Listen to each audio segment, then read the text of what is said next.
আমরা আজকে সূরা লোকমান থেকে আলোচনা শুনবো ইনশাআল্লাহ। এখানে যারা বসে আছেন বলেন তো, আপনারা সবাই কি আদর্শ পিতা হতে চান? জোরে বলেন। আদর্শ পিতা হতে চান? আদর্শ বাবা হতে চান? সন্তানগুলো কি আদর্শ মানুষ বানাইতে চান? কথা বোঝেন নাই মনে হয় আমার কথা। আপনি যদি আদর্শ পিতা হতে চান, আপনার সন্তানকে যদি আদর্শ মানুষ বানাইতে চান, তাহলে আজকের আলোচনাটা আপনার আমার শোনা একান্ত জরুরি। এই জন্য আপনি আদর্শ পিতা হবেন কিভাবে, আপনার সন্তানকে আদর্শ মানুষ বানাবেন কিভাবে, এ বিষয়ের উপর আজকে আলোচনা করব ইনশাআল্লাহ। আমাদের সবাইকে আল্লাহ পাক যেন আদর্শ পিতা হওয়ার এবং আমাদের সন্তানগুলোকে আদর্শ সন্তান বানানোর তৌফিক দান করেন। সকলে বলেন আমিন। আরো জোরে বলেন আমিন।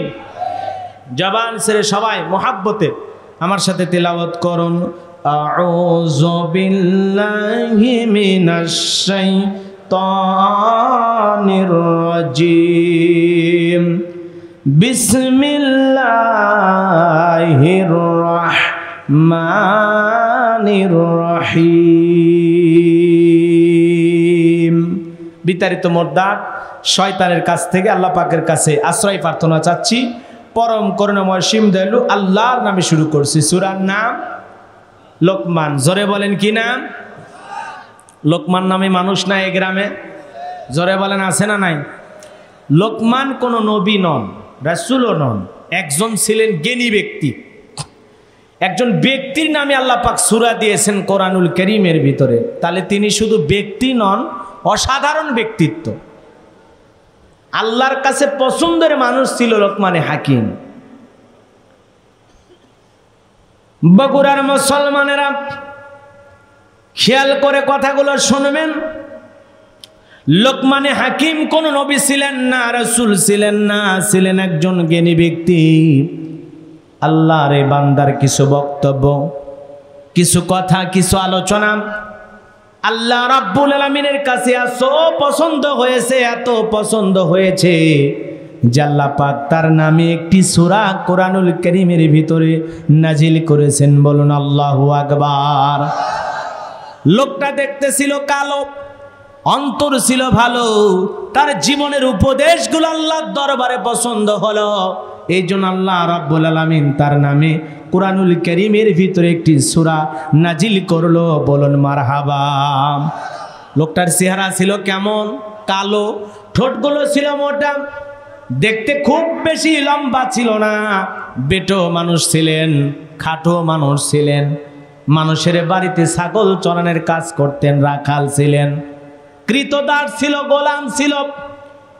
লোকমানে হাকিম একজন মানুষের বাড়িতে ছাগল চরানোর কাজ করতেন।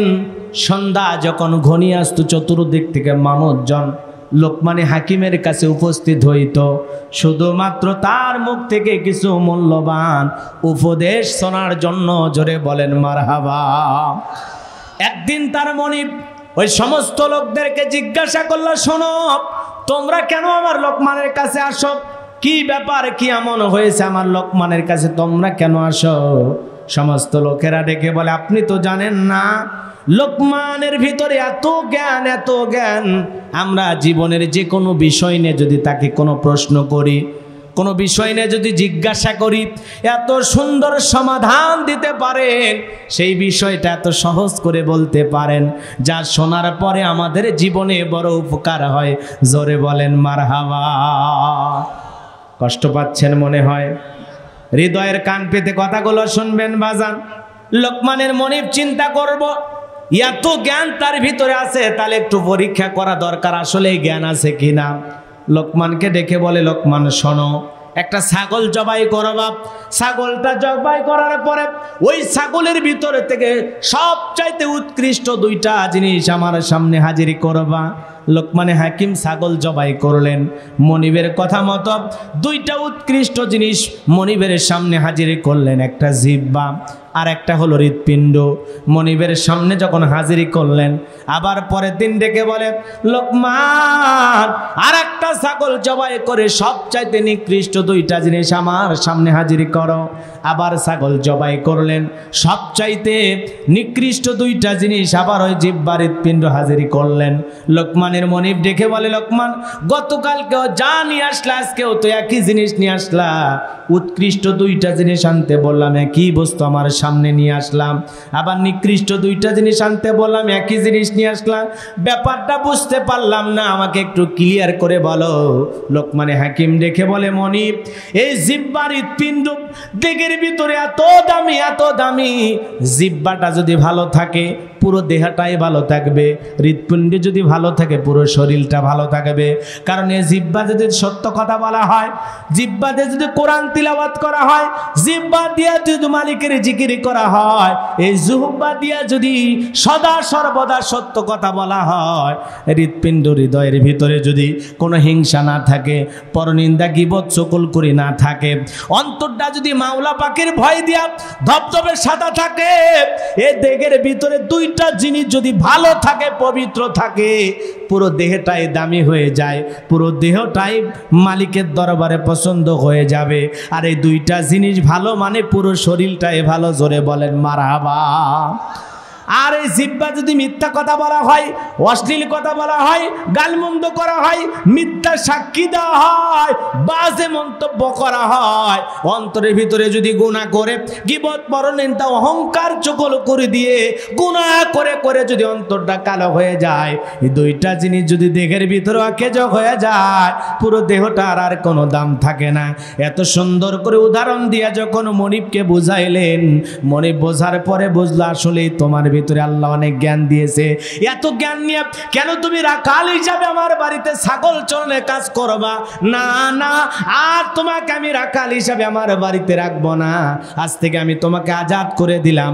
তুমি তোমার সুন্দর উপদেশগুলো, সুন্দর কথাগুলো মানুষের সামনে প্রচার প্রসার করে বেড়াও। জোরে বলেন আল্লাহু আকবার। তুমি তোমার এই কথাগুলো মানুষের সামনে, জাতির সামনে প্রচার প্রসার করে বেড়াও। খামাখা আমার বাড়িতে রাখাল থেকে কি লাভ? যখন বললেন তখন লোকমানে হাকিম মুক্ত ময়দানে ওয়াজ নসিহত শুরু করে দিলেন। বলেন আল্লাহু আকবার। এইবার লোকমানে হাকিমের জীবনের অনেকটা সময় পার হয়ে গেল। বছরের পর বছর মানুষকে ওয়াজ নসিহত করলেন, উপদেশ দিলেন, মাঠে ময়দানে কথা বললেন। এরকম ময়দানে কথা বলতে গিয়ে একদিন একজন মানুষ জিজ্ঞাসা করলেন, লোকমান, মনে কিছু নেবেন না, আপনার একটা জিজ্ঞাসা করি। কি? আজ থেকে কয়েক বছর আগে আমরা একজন রাখালের সাথে ছাগল চরণের কাজ করতাম। সেই মানুষটার চেহারার সাথে আপনার চেহারার কিছুটা মিল পাওয়া যায়। মনে কিছু নেবেন না, বলতে চাই ওই মানুষটার সাথে আপনার কোনো সম্পর্ক আছে নাকি সেই দিনে রাখালি আপনি আজকে আমাদের সামনে বক্তব্য দিতেছেন? লোকমানে হাকিম ডেকে বলে, পরিচয় গোপন রাখবো না, কারণ মুমিনেরা অতীতের ইতিহাস ভুলে যায় না। আজ থেকে কয়েক বছর আগে যে রাখালের কাজ করত, সে রাখাল আজকে আপনাদের সামনে কথা বলে, প্রধান বক্তা হয়ে ওয়াজ করতেছে। সে যখন জাতির সামনে বলে দিল সে এক সময় রাখাল, আজকে হাজার হাজার মানুষকে উপদেশ দিতেছে। বলেন আল্লাহু আকবার। এই জন্য আল্লাহ পাক সুবহানাহু ওয়া তাআলা বলেন, ওয়ালাকাদ আতাইনা লুকমানাল হিকমাতা আনিশকুরু লিল্লাহ ওয়া মান ইয়াশকুর ফাইন্নামা ইয়াশকুরু লিনাফসিহি ওয়া মান কাফারা ফাইন্নাল্লাহা গনিয়্যুন হামিদ।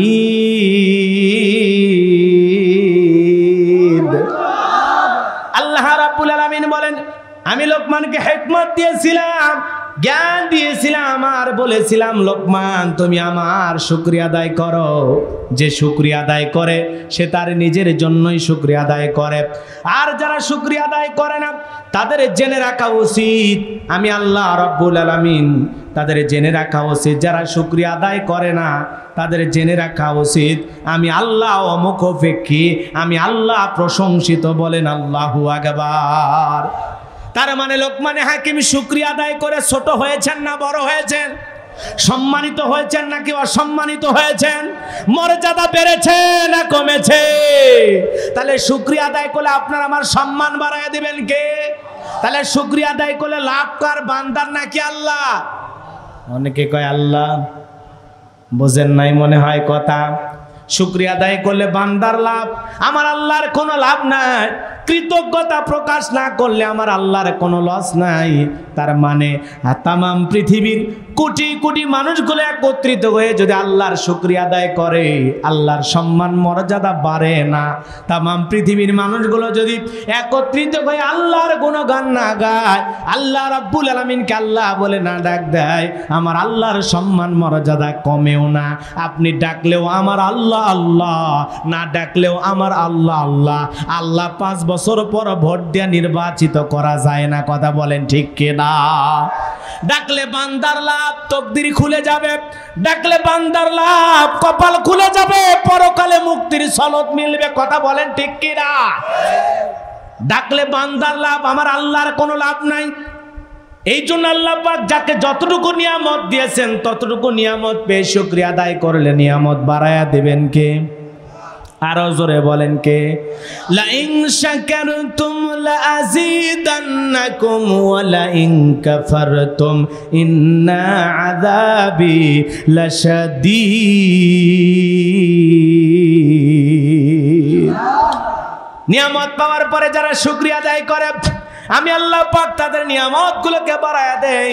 আর যারা নিয়ামত পাওয়ার পরে কৃতজ্ঞতা প্রকাশ করে না, শুকরিয়া আদায় করে, আমি আল্লাহ পাক তাদের নিয়ামতগুলোকে ছেনায়ে নেই।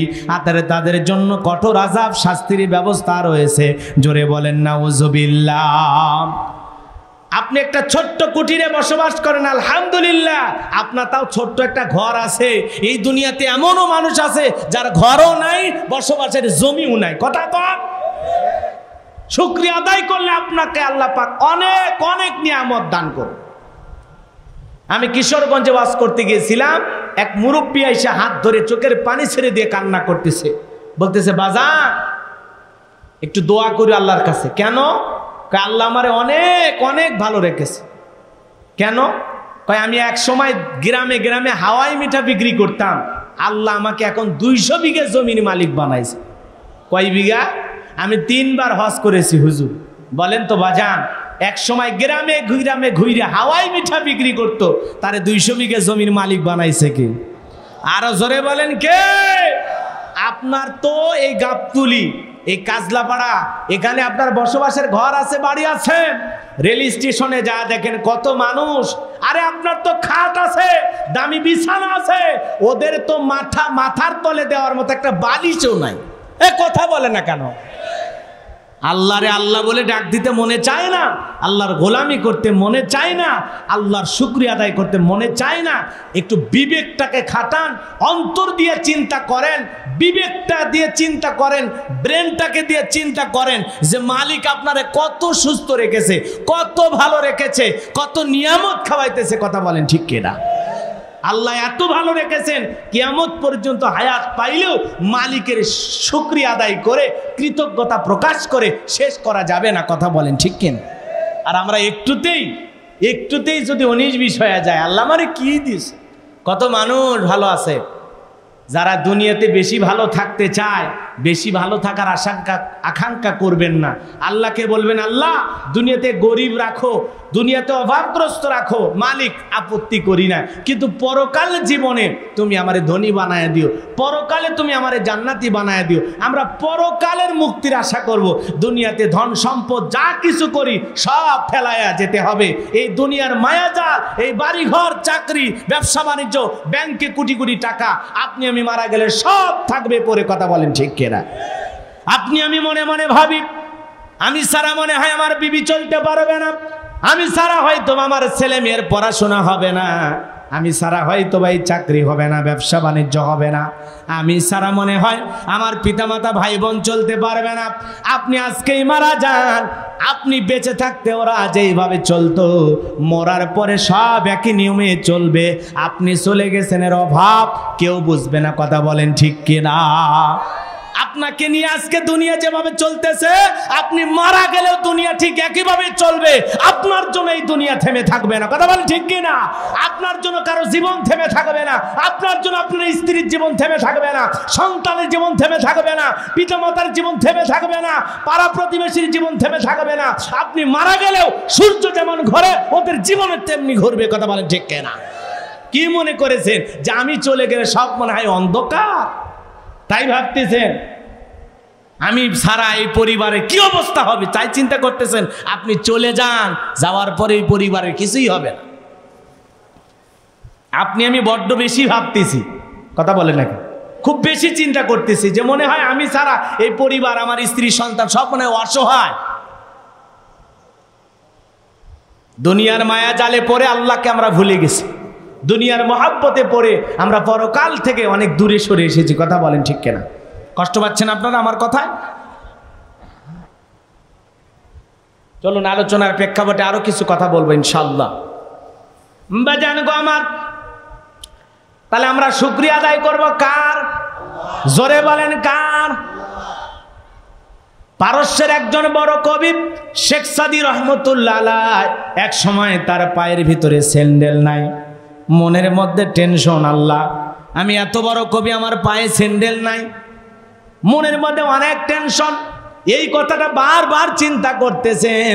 পথ চলতে চলতে তাকায় দেখে আল্লাহর একজন বান্দা জমিনের মধ্যে বৈশা আছে, যার দুইটা পায়ে নাই। চোখের পানি ছেড়ে দিলেন আল্লাহর ওলি, ডেকে বলে আল্লাহ তোমার শুকরিয়া আদায় করে শেষ করা যাবে না, আমি তো পায়ে স্যান্ডেল দেওয়ার চিন্তা করতেছি, এই জমিনে তোমার এমনও বান্দা আছে যার দুইটা পায়ে নাই। এ বাজার গো আমার, কত মানুষ এই দুনিয়াতে দেখেন চোখ আছে আলো নাই, অন্ধ, চোখে দেখতে পারে না, নিজের শরীরের চামড়াটা কেমন দেখতে পারে না, নিজের মুখের চেহারার আকৃতি কেমন দেখতে পারে না, বিয়ে করেছে বিবির চেহারা কেমন দেখতে পারে না, জন্ম দিয়েছে মা বাবা চেহারা কেমন দেখতে পারে না, নিজেও জন্ম দিয়েছে সন্তান চেহারা কেমন বলতে পারে না। কথা বলেন ঠিক কিনা? এই জন্য বাজান গো আমার, নিয়ামত যে আল্লাহ দিয়েছে সে আল্লাহর শুকরিয়া আদায় করার দরকার আছে না নাই? শুকরিয়া আদায় করলে লাভ কার? আরো জোরে বলে লাভ কার? আমাদের, আমাদের লাভ কার? তাহলে আল্লাহর শুকরিয়া আদায় করবো তো ইনশাআল্লাহ। আল্লাহ যাকে যতটুকু দিয়েছেন আলহামদুলিল্লাহ। আমার ছোট্ট একটা দোকান আছে কলেজ স্টেশন, আলহামদুলিল্লাহ আমি খুব ভালো আছি। আমার ছোট্ট একটা ঘর আছে আলহামদুলিল্লাহ। আমি অটো চালাই, ভ্যান চালাই, রিক্সা চালাই, যে কাজেই থাকি না কেন সেই জায়গা থেকে আমরা শুকরিয়া আদায় করবো কার? আলহামদুলিল্লাহ। আল্লাহ আমাকে একটু চলার মতো ব্যবস্থা করে দিয়েছে আলহামদুলিল্লাহ, আমি এতেই সুখী, আমি এতেই আল্লাহর শুকরিয়া আদায় করি আলহামদুলিল্লাহ। খুব বেশি উপরের দিকে তাকাবেন না, দেখবেন বেঈমান হয়ে মারা যাবেন। কথা বলেন ঠিক কিনা? একটু নিচের দিকেও তাকান যে আপনার চাইতে খারাপ অবস্থানে কারা আছে, আপনার চাইতে গরিব কারা আছে। আরে ভাই খুব বেশি নিজেকে বীর পুরুষ ভাববেন না। কথা বলেন ঠিক কিনা? আমার বাজানেরা, আল্লাহ পাক সুবহানাহু ওয়া তাআলা লোকমানে হাকিমকে হিকমত দিয়েছিলেন, জ্ঞান দিয়েছিলেন এবং বলেছিলাম লোকমান আমার শুকরিয়া আদায় করো। লোকমানে হাকিম আল্লাহ পাকের প্রশংসা আদায় করেছিলেন, শুকরিয়া আদায় করেছিলেন। সেই লোকমানে হাকিমকে আল্লাহ এত পছন্দ কেন করলেন? কারণ হলো লোকমানে হাকিম শুধুমাত্র বাইরে ওয়াজ নসিহত করতেন না, মানুষকে উপদেশ দিতেন এমনটা নয়, তার ঘরে এসে তার কলিজার টুকরা সন্তানদেরকেও তিনি উপদেশ দিতেন। বলেন আল্লাহু আকবার। ওয়াজ শুধু ময়দানে করলে হবে না, বাইরের মানুষকে বুঝাইলে হবে না, ঘরে যারা বসবাস করে তাদেরকেও বোঝানোর দরকার আছে না? না, তাদেরকেও দ্বীনের দাওয়াত, ভালো কথা, ভালো উপদেশ দেওয়ার দরকার আছে না? না। এইবার সেই কথা আপনাদেরকে বলি, লোকমানে হাকিম তার কলিজার টুকরা সন্তানগুলোকে একত্রিত করে সুন্দর করে উপদেশ দিতেছেন। আল্লাহ পাক সেই কথাই বললেন, ওয়া ইযা ক্বালা লুকমানু লিবনিহি ওয়া হুয়া ইয়াইযুহু ইয়া বুনাইয়া লা তুশরিক বিল্লাহ ইন্নাশ শিরকা লাযুলমুন আযীম। আল্লাহ রাব্বুল আলামিন বলেন, স্মরণ করো লোকমানে হাকিমের কথা। যখন লোকমানে হাকিম তার কলিজার টুকরা সন্তানগুলোকে একত্রিত করে সন্তানদেরকে সুন্দর করে উপদেশ দিয়ে বলতেছেন, ইয়া বুনাইয়া লা তুশরিক বিল্লাহ, হে আমার বৎস, হে আমার কলিজার টুকরা সন্তান, আল্লাহর সাথে কখনো শিরিক করবা না। জোরে বলেন আল্লাহু আকবার। সন্তানকে ওয়াজ নসিহত করে উপদেশ দিয়ে বুঝাইতেছেন, ইয়া বুনাইয়া লা তুশরিক বিল্লাহ, হে আমার কলিজার টুকরা সন্তান, হে আমার বৎস, আল্লাহর সাথে কখনো শিরিক করবা না। ইন্না শিরিকা লা যুলমুন আযীম, শিরিক হলো সবচাইতে বড় জুলুম, বড় অপরাধ। রাগ করেছেন মনে হয়। আল্লাহ রাসূলের কাছে একজন সাহাবী জিজ্ঞাসা করলেন, নবী গো, সবচাইতে বড় গুনাহ বড় অপরাধ কোনটি? আল্লাহ রাসূল বললেন, আল্লাহর সাথে শিরিক করা।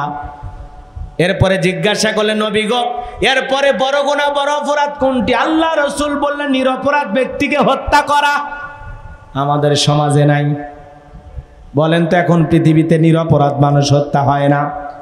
কিয়ামতের একটি আলামতের মধ্যে এরকম একটা আলামত, যে শেষ জামানে যখন এসে পড়বে, কিয়ামত যখন সন্নিকটবর্তী হবে, সেই সময় নিহত ব্যক্তি জানবে না কেন তাকে হত্যা করা হলো, আবার যে ব্যক্তি হত্যা করবে সেই ব্যক্তিও জানবে না লোকটাকে কেনই আমি হত্যা করলাম। কথা বলেন ঠিক কিনা?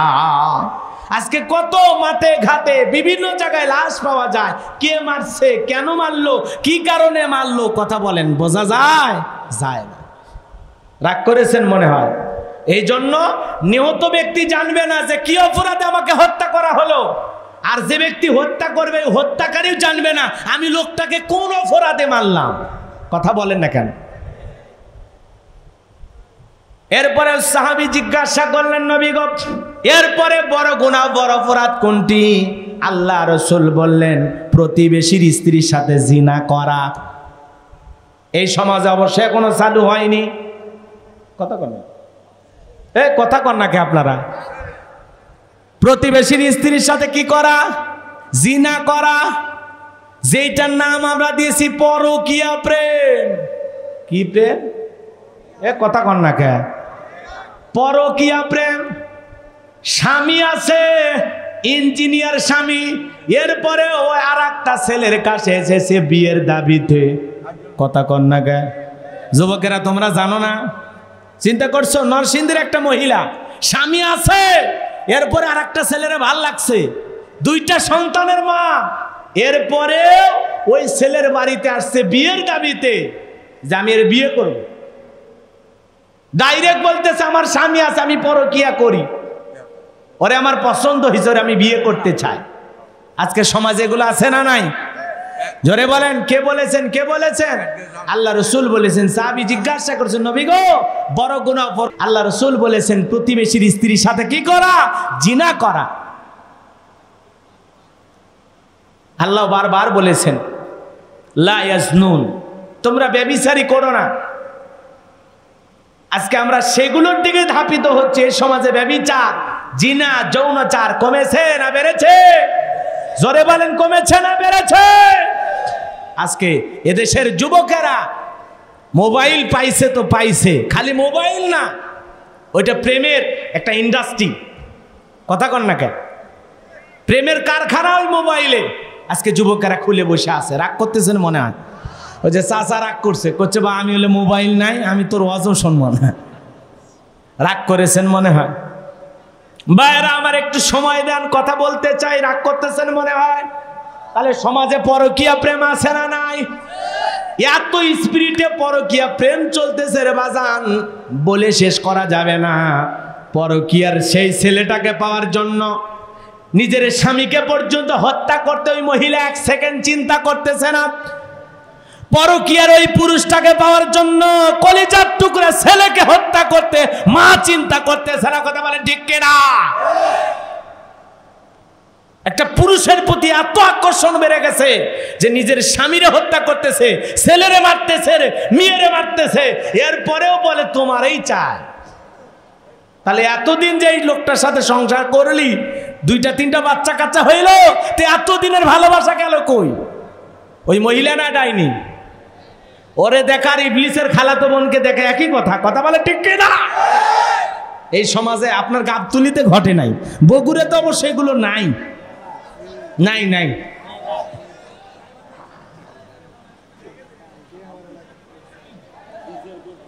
রাগ করতেছেন?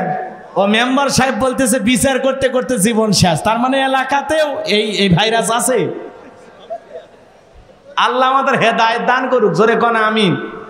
আরো জোরে বলেন আমিন। মন খারাপ করেছেন, এ মুসলমান আল্লাহর গোলাম, হৃদয়ের কান পেতে কথাগুলো শুনে যান। এই জন্য কথায় আছে, ক্ষেত ভালো তো ফসল ভালো, মা ভালো তো সন্তান ভালো।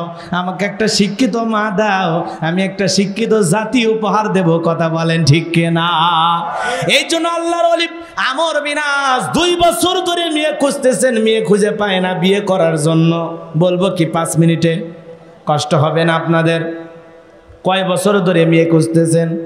2 বছর ধরে আল্লাহর একজন বড় ওয়ালি আমর বিন আস 2 বছর ধরে মেয়ে খুঁজতেছেন, মেয়ে খুঁজে পান না। তার মনের মধ্যে আশা, নিজে বড় আলেম হতে পারি নাই, কিন্তু এমন একটা স্ত্রী আমি বিবাহ করব, যে স্ত্রী হবে নেককার, দিনদার, নামাজি, আল্লাহওয়ালা, মুত্তাকি, খোদাবিরি, যার ভিতরে আল্লাহর ভয় থাকবে। এমন একটা নেককার বিবি আমি চাই, যার গর্বের মাধ্যমে এমন একটা সন্তান দুনিয়াতে আসবে, যে হবে জামানার বড় খতিব, বড় আলেম, বড় ইমাম। এই মনের মধ্যে বাসনা নিয়ে 2 বছর ধরে পাত্রী খুঁজতেছেন। একদিন আসরের নামাজের পর তার একজন পরিচিত বন্ধুর সাথে দেখা হয়ে গেল। বন্ধু ডেকে বলে, আমর বিন আস, কি খবর, বিয়ে করো নাই? বলে, না না, মনের মতো মেয়ে আজও পাই নাই, কারণ যে কোনো মেয়েকে তো আমি বিবাহ করব না। যারে বিবাহ করবো এই মেয়েকে নেককার হওয়া লাগবে, দিনদার হওয়া লাগবে, নামাজি হওয়া লাগবে, পর্দানিশী নারী হওয়া লাগবে। বলে, তাই নাকি? বলে, হ্যাঁ, এমন একটা নারী বিবাহ করতে চায় যেই নারীর চেহারা এলাকার কোনো মানুষ দেখে নাই। বলে, বন্ধুরে, এমন একটা মেয়ের সন্ধান আমি জানি। বলে, তাই নাকি? বলে, হ্যাঁ। কই আছে? বলে, এই গ্রামে আছে। ঠিক আছে, চলো। এইবার কথা অনুযায়ী সেই মেয়েটার বাড়িতে নিয়ে যাওয়া হলো। তার পিতা মাতা সবার সাথে কথা হলো। আমার বাজানেরা তত্ত্ব শোনার পরে জানতে পারলো, হ্যাঁ, মেয়েটা আজ পর্যন্ত কোনো ছেলেকে দেখে নাই, বাবা মা ছাড়া দুনিয়ার কোনো মানুষের সাথে কথা বলে নাই, দেখা করে নাই। এমন একজন নেককার নারীর সন্ধান যখন পাইলেন, এক কথায় রাজি হয়ে গেলেন। বিবাহ যখন সম্পন্ন হয়ে গেল, আল্লাহর ওলি আমর বিন আস বাসর ঘরে প্রবেশ করবেন। বাসর ঘরে প্রবেশ করে যখন তাকায়া দেখেন তার প্রিয়তমা স্ত্রী বাসর ঘরের ভিতরে নামাজ আদায় করতেছেন। বলেন আল্লাহু আকবার। চক্ষুটা শীতল হয়ে গেল, কলিজা ঠান্ডা হয়ে গেল। আমর বিন আস মনে মনে আল্লাহর শুকরিয়া আদায় করে বলেন, আল্লাহ, চাইছিলাম যেমন পাইছি তেমন, মারহাবা কর। মনে মনে চাইছিলাম যেমন পাইছি তেমন। মেয়েটা বাসর করে নামাজ আদায় করে, এমন দৃশ্য দেখার পরে বলেন তো স্বামীর দিলটা খুশি হবে না বেজার হবে? আমাদের বাসর ঘরে কি নামাজ আছে? জোরে কন্যাকে আপনাদের স্ত্রীরা কি প্রত্যেকটা বাসর ঘরে নামাজ আদায় করেছে?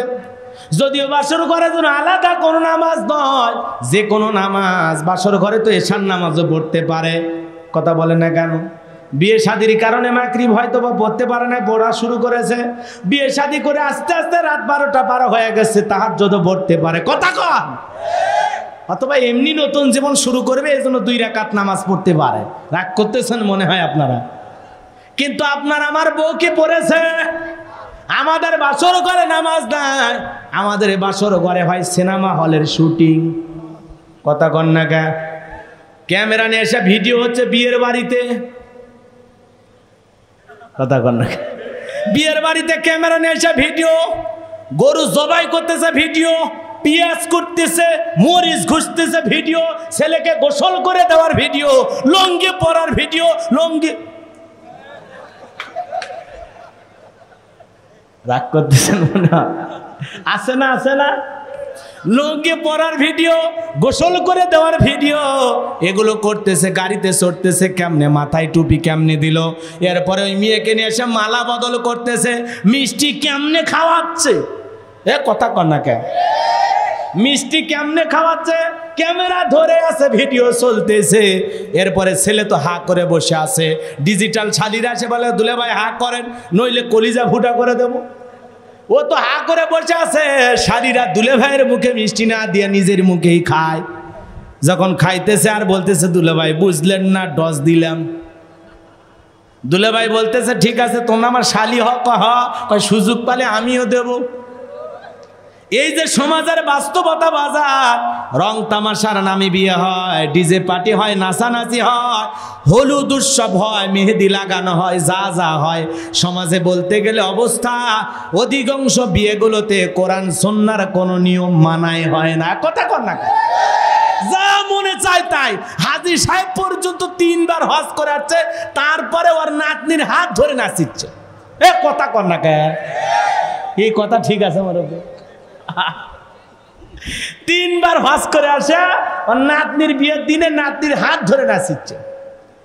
কয় আনন্দতে একদিনই, তোর একদিনের আনন্দ দিয়ে পরকালে কয়দিন যে আযাব হবে টের ভাবানি। কথা কোন ঠিক কিনা বলেন তো? গান বাজা বাদ্যযন্ত্র, এই যে হলুদের নামে রং তামাশা, এই যে ঠেলাঠেলি গুতাগুতি করে আমরা যে বিয়ে করতেছি, এগুলো জায়েজ না হারাম? এলে বিয়ে রাগ করতেছেন, ওই জন্য তো জীবন টিকতেছে না রে ভাই। 2 মাস না যেতে ডিভোর্স। তোমার আর ভালো লাগে না? আরে কলেজে পড়তে, স্কুলে পড়তে উমুকে প্রস্তাব দিয়েছিল, তুমুকে প্রস্তাব দিয়েছিল, আর তো সে চাকরি করে, আর তোমার মতো পাইছি না, তুমি ছেড়ে দাও, ও লাইনে বসে আছে। কথা কন ঠিক কিনা? রাগ করেছেন মনে হয়? একটু এদিক সেদিক অ্যাঙ্গেলে একটু হালকা করে দিলাম, মনে কিছু নেবেন না। এ বাজান গো আমার, যে কথা বলতে চাচ্ছিলাম, তাহলে আমাদের বাসর করে কোনো নামাজ নাই, আছে কি? মালা বদল। কি বদল? ছেলে মেয়ের গলায় মালা দিচ্ছে, মেয়ে ছেলের গলায় মালা দিচ্ছে, আর ভিডিও করার জন্য ক্যামেরাম্যান দাঁড়িয়ে আছে। কথা কন ঠিক কিনা? এই হলো আমাদের বিয়ের বাড়ির অবস্থা। রাগ করতেছেন? কষ্ট পাইছেন? তাহলে আল্লাহর ওলির স্ত্রী ঘরে কি করে? নামাজ আদায় করতেছে। আল্লাহর ওলি আমর বিন আস দিলটা খুশি হয়ে গেল।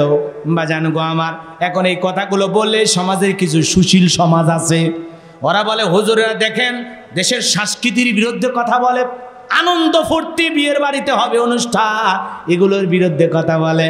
আমরা তো হারামের বিরুদ্ধে কথা বলি, এ দেশের সুস্থ সংস্কৃতির বিরুদ্ধে কথা বলি না। কথা বলে না কেন?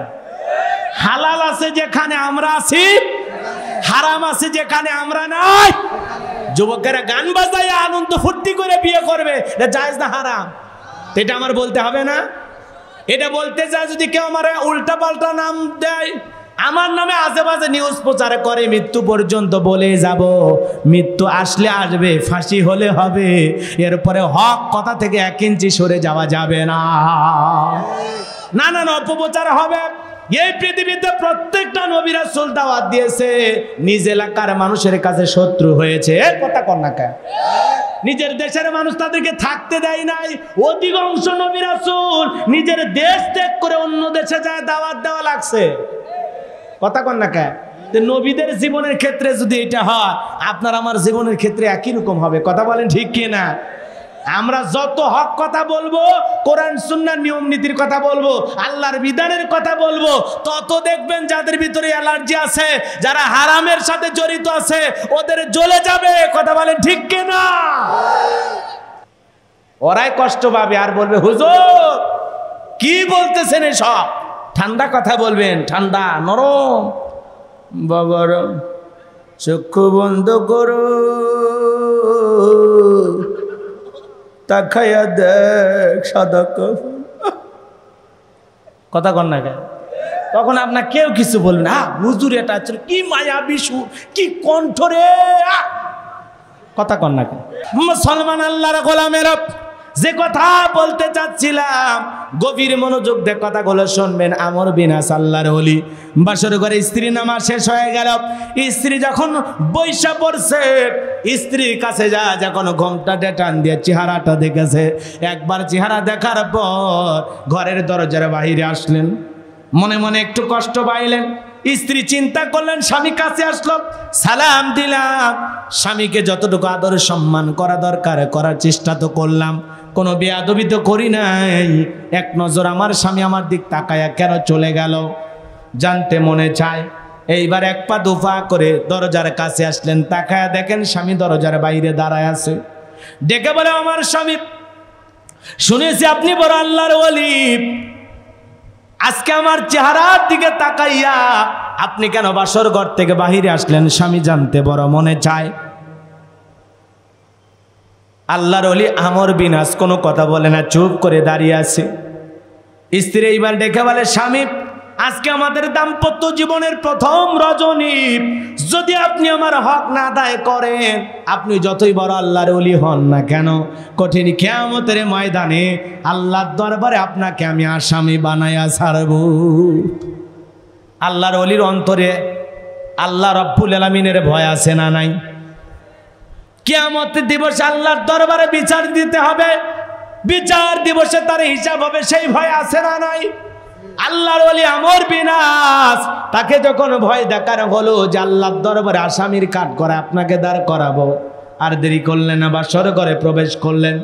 প্রিয়তমা স্ত্রীর সাথে ভালোবাসা বিনিময় হয়ে গেল, সকালবেলা ঘুম থেকে উঠে চলে গেল, আর স্ত্রীর খবর নিল না। এইভাবে তাদের জীবনের 25টা বছর কেটে গেল। কয় বছর? জোরে বলেন বাজান, কয় বছর? 25 বছর পরে তাদের দাম্পত্য জীবনের ঘটনাটা কোথায় যায়? কি ঘটনা ঘটে? কেনই বা স্ত্রীকে রেখে চলে গেল? কারণটাকে আপনাদের জানতে মনে চায়? 25 বছর তাদের জীবনের কি অবস্থা আপনাদের জানতে মনে চায়? কারা কারা শুনতে রাজি দুহাত তুলে একবার দেখান, লিল্লাহে তাকবীর। 25 বছর পরে আল্লাহর ওলি আমর বিন আস কি হয় আমি আপনাদেরকে পুরো বিষয়টা খোলাসা করে বলবো বাজার। এ মুসলমান আল্লাহর গোলাম, তাহলে লোকমানে হাকিম যখন তার সন্তানকে আল্লাহর সাথে পরিচয় করা দিলেন, আমার আল্লাহ খুশি হয়া লোকমান হাকিমকে, তার সন্তানকে আল্লাহ রব্বুল আলামিন তার মাতা পিতার সাথে, তার বাবার সাথে কেমন আচরণ করা লাগবে আল্লাহ পাক সেইটা জানায়া দিলেন। বলেন আল্লাহু আকবার। লোকমানে হাকিম যখন আল্লাহর সাথে তার সন্তানকে পরিচয় করায়া দিলেন, আমার আল্লাহ খুশি হয়ে আবার পিতামাতার সাথে সন্তানের আচরণ কেমন হবে সেইটা জানায়া দিলেন। সুবহানাল্লাহ বলবেন না? আমার আল্লাহ কত ভালোবাসে বান্দাদেরকে, কত ভালোবাসে।